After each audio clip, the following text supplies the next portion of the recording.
the idea here? I am trying to put a spacer here so that when I weld this, I can make sure it's correct. I'm gonna leave like just a little bit sticking out so that I can get a nice weld on it. And then once I weld this side, then I'll come around and weld the back side where this collar is. Okay. And the axle will be a solid, So this is for the back axle.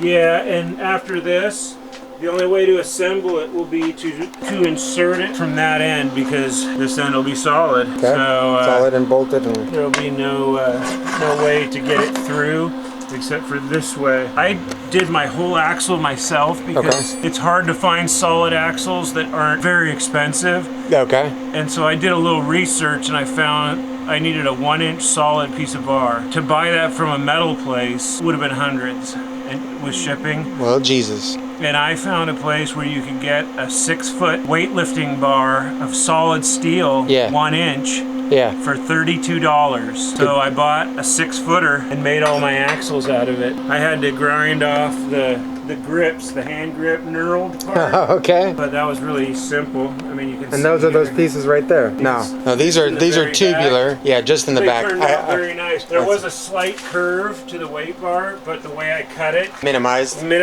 that curve. Yeah. Okay, that is set. I'm not looking.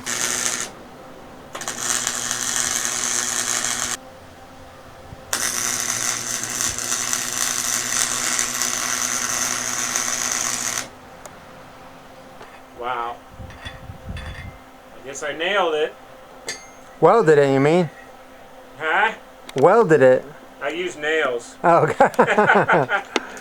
Yeah. Wow. I've been worried about this the whole time. Been concerned that I wouldn't be able to get it on there perfect and I'd have a wobbly tire, but I think it'll be just dandy. I'm going to weld deep now, so it's going to be harsh. I'm going to do 2 more tacks and then I'm going to go around and weld it hard. Okay.